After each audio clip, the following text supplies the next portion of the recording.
Do you want more success, more growth, more results? Then it's time for the Boundless Success Accelerator from the Modern Observer Group. This isn't your average coaching program. It's where top performers come to dominate. Weekly group sessions, on-demand coaching, a community that's got your back, and a power-packed library of tools to supercharge your business and career. No more excuses, no more waiting.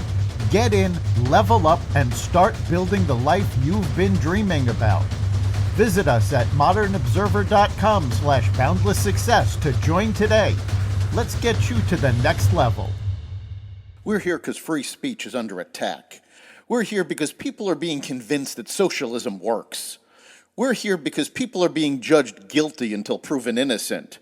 We are fighting back with facts. This is not a safe zone, so buckle up, Buttercup. This is the raw, naked truth.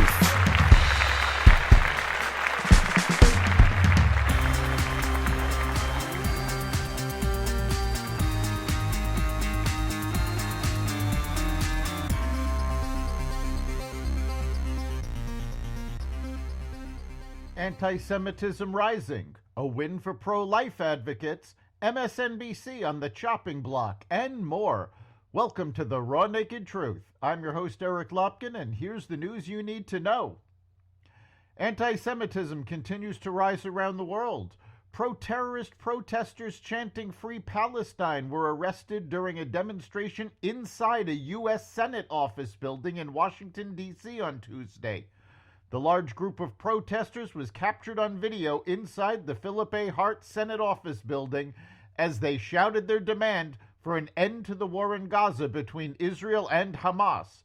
Many of the protesters were seen wearing red t-shirts emblazoned with the words, "Stop Arming Israel." Demonstrators were seen on multiple floors of the building, with some throwing sticky notes bearing that same phrase from the upper floor balconies into the atrium.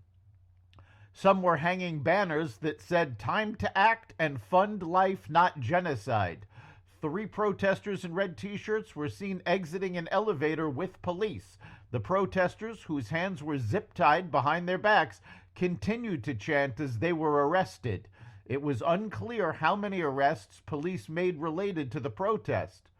Meanwhile, in Germany, the Berlin chief of police warned Jews and gay people to hide their identities in Arab neighborhoods. There are certain neighborhoods where the majority of people of Arab origin live who also have sympathies for terrorist groups, she said. Almost 90 years after the terror of Kristallnacht, physical threats towards Jews and gay couples have surged again in Germany. A state judge knocked down 2 laws restricting abortion in Wyoming on Monday, ruling that they violated protections in the state's constitution that allow patients to determine the health care choices that are best for them. The first law prohibited abortion entirely, with an exception for instances where the life of the mother is in jeopardy or in cases involving rape or incest. The second law that was shot down was a first-of-its-kind ban on the medication-induced abortions. Teton County District Judge Melissa Owens said that the 2 statutes impede the fundamental right to make healthcare decisions for an entire class of people, pregnant women. Defense attorneys for Marine veteran Daniel Penny, who is on trial in New York City for the subway chokehold death of Jordan Neely, want to call a forensic psychiatrist to the witness stand to explain how the effects of the latter's drug abuse and mental health issues have impacted the degree of hostility that Mr. Neely exhibited. Manhattan District Attorney Alvin Bragg's office does not want the jury seeing that evidence or hearing expert testimony from Dr. Alexander Bardi, including his psychiatric record showing he is a danger to himself and others, and his criminal record. Neely barged onto the train, threw his jacket on the ground, and started shouting death threats, telling strap hangers he did not care if he went to prison for life. During the outburst, Penny placed him in a chokehold and wrestled him to the ground as witnesses called 911. Another rider helped Penny restrain him until the police arrived. When they let go, Neely still had a pulse and was still alive. Comcast is expected to announce on Wednesday that it is moving forward with a plan to spin off its NBC Universal cable TV networks, according to people familiar with the situation, acknowledging that it will be better off without a business that was once its crown jewel. The company, which last month said it was studying the idea, will separate off entertainment and news channels, including MSNBC, CNBC, USA, Oxygen, E!, Sci-Fi, and the Golf Channel. Those assets generated about $7 billion in revenue in the 12 months ended September 30th.